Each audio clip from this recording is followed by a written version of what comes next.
ایران کے شہید مشیر قومی سلامتی علی لاریجانی سمیت بحریہ کے شہداء کا سفر آخرت، نماز جنازہ میں ہزاروں افراد کی شرکت۔ علی لاریجانی اسرائیلی حملے میں بیٹے مرتضیٰ لاریجانی سمیت شہید ہوئے تھے۔ علی لاریجانی کے ایکس اکاؤنٹ سے بیان میں لکھا گیا ہے کہ خدا کا ایک بندہ خدا سے جا ملا۔ علی لاریجانی کو مشرقی تہران میں اس وقت نشانہ بنایا گیا کہ جب وہ اپنی بیٹی سے ملنے گئے ہوئے تھے۔ اسرائیلی فوج کا ایرانی انٹیلیجنس منسٹر اسماعیل خطیب کو بھی نشانہ بنانے کا دعویٰ۔ ایران سے ابھی تک اس پیش رفت پر کوئی باضابطہ ردعمل نہیں آیا۔ ایرانی صدر کا علی لاریجانی کی شہادت کا سخت انتقام لینے کا اعلان۔ مسعود پزشکیان نے علی لاریجانی کو ایک ممتاز اور قابل قدر شخصیت قرار دیتے ہوئے کہا کہ انہوں نے اسلامی جمہوریہ ایران کی زندگی بھر مختلف اہم عہدوں پر خدمات انجام دی ہیں۔ وزیر خارجہ عباس اراغچی نے کہا کہ علی لاریجانی کی شہادت سے نظام متاثر نہیں ہوگا۔ ہمارے سپریم لیڈر کی شہادت کے باوجود بھی نظام کو فرق نہیں پڑا۔ پاسداران انقلاب کا کہنا ہے کہ عظیم شہداء کا خون رائے گاہ نہیں جائے گا۔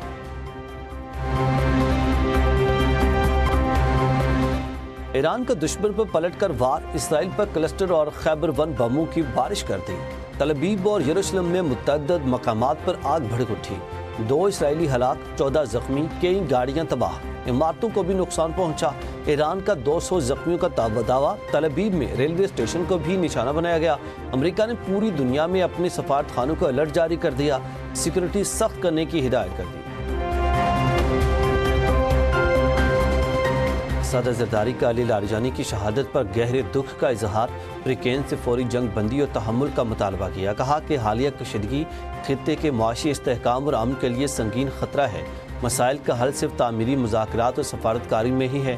پاکستان خطے میں امن کی بحالی اور کشیدگی کم کرنے کے لیے ہر ممکن تعاون کے لیے تیار ہے۔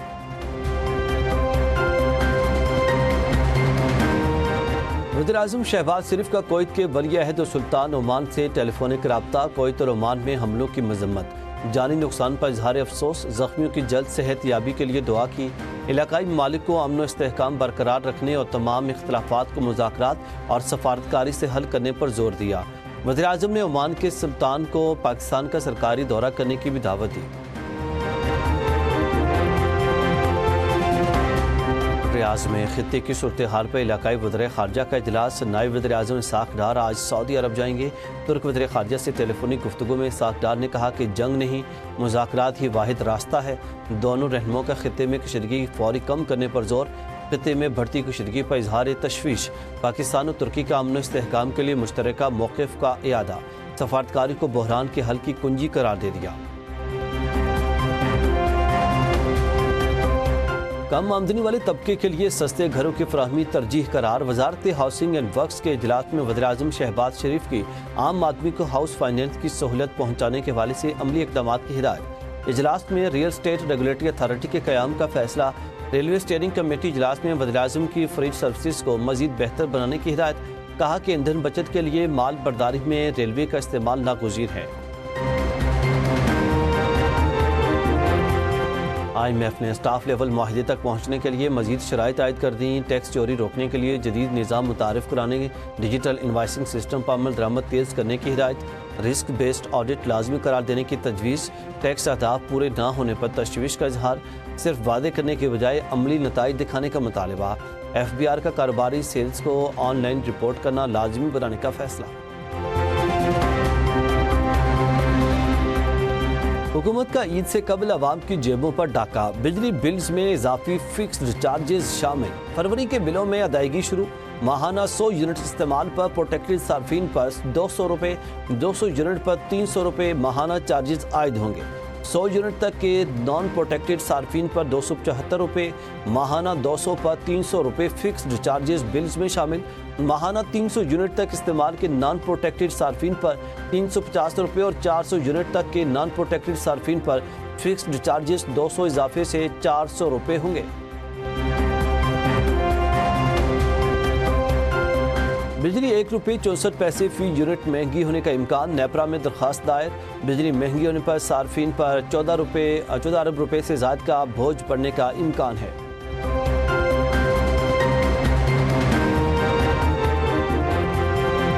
بلوچستان میں سیکورٹی فورسز کی بڑی کامیابی، کالعدم دہشت گرد تنظیم BLA کی خاتون خودکش بمبار گرفتار، 19 سال کی خودکش بمبار کا تعلق حسدار کی تحصیل زہری سے ہے۔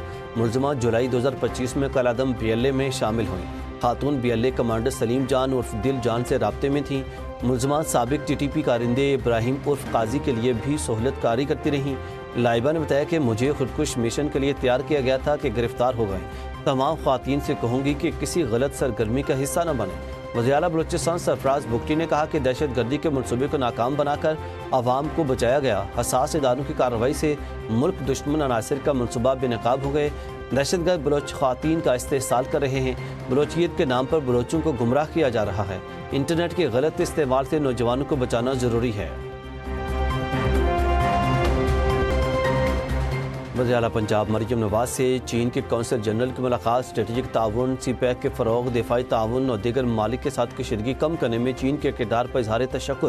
پنجاب حکومت اور چینی قونصل خانے کے ساتھ مل کر اقتصادی اور ثقافتی تبادلوں کو وسعت دینے، تجارت، انفراسٹرکچر، توانائی اور انفارمیشن ٹیکنالوجی کے شعبوں میں دو طرفہ تعاون بڑھانے پر اتفاق۔ وزیر اعلیٰ پنجاب مریم نواز کا عید پر زائد کرایہ وصولی پر کریک ڈاؤن کا حکم، تمام اضلاع میں عمل درآمد یقینی بنانے کے لیے ضروری اقدامات کی ہدایت۔